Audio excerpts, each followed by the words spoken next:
All right, guys. So, day two, come and read Proverbs 2 with me. It does seem to be a very short chapter. We are reading out of the KJV, so it's going to be that old English, a little bit harder to read, harder to understand. But from my understanding, this is one of the most accurate, and that's the reason why I read out of this book.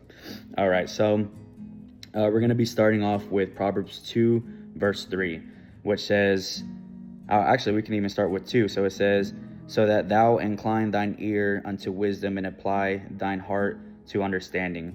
Yeah, if thou criest after knowledge and liftest up thy voice for understanding, if thou seekest her as silver and searchest for her as for hid treasures, then shalt thou understand the fear of the Lord and find the knowledge of God.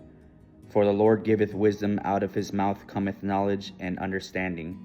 He layeth up sound wisdom for the righteous. He is a buckler to them that walk uprightly.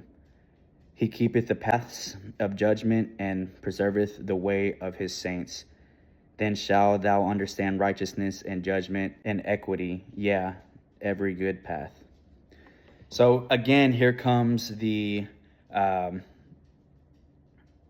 fear of the Lord necessarily. So having that upright most respect for God, to live right for him, to glorify him, and to pretty much just respect what he's capable of, the power that he has, not putting limiting beliefs on God.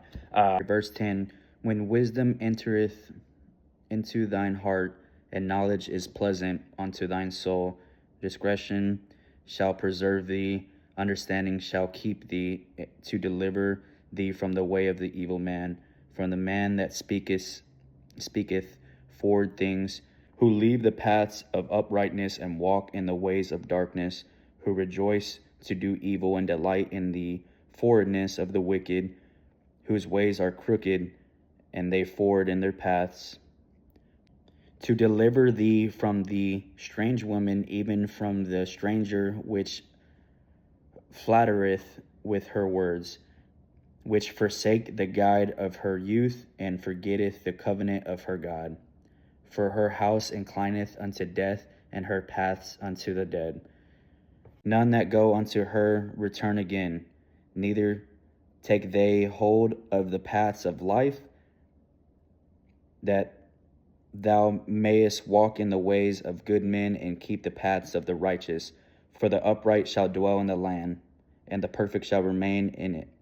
But the wicked shall be cut off from the earth, and the transgressors shall be rooted out of it. Hidden treasure. If you search for wisdom how you would for treasure, most people will do anything for gold. Most people will do anything for whatever they consider is their treasure. So if you live life like that, doing whatever you can, praying in the word constantly, just constantly praying and asking for discernment. And the only way that you can get discernment is going to be through the word and through God. Basically, the Holy Spirit guiding you through day-to-day struggles, the Holy Spirit giving you discernment to know pretty much right from wrong, or who's trying to wrong you, or even up to the point of avoiding old things that you used to do, because now you're seeking wisdom. Now you have discernment. Now you have the Lord. You pretty much work and you do and you live life like if the Lord is right next to you, which is ultimately true. What is this? Hebrews 13:5, I believe it is, that it's, I know there's a lot of the verse before then, but ending in the Lord saying, I will not leave you nor forsake you. So that's something that I embed in my mind. Hey, my Lord says that he will never leave me nor forsake me. So why am I acting this way? Why am I feel like I have no faith? Why am I getting scared, worried, not too sure of the outcome? No, bro, have wisdom, have faith that what you're learning from the word and what God is giving you, necessarily the knowledge and discernment, you will apply to your life, and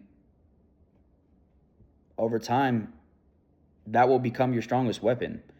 I know when I first got into my faith and I really started first reading the Bible sometime early last year, I would pray for discernment all the time. I would pray for wisdom all the time because I thought that was the thing to do. Now I realize, hey, whenever you do that, realize what you're praying for. There is a lot that's coming, which is not a bad thing to ask for wisdom, not a bad thing to ask for discernment. However, whenever it does happen or it starts to happen, you can't just be like, dang, why me? Why is all this happening? Why is, I'm asking for patience, and now I keep having multiple things that happens to me that I feel like, oh, I just want to explode. I just want to blow up. Or someone's having a conversation and they end up saying something to me that didn't rub right on me, and I'm like, yo, I low-key want to say something to you, but I'm trying to have the discernment and the patience from the Lord to leave it in his hands,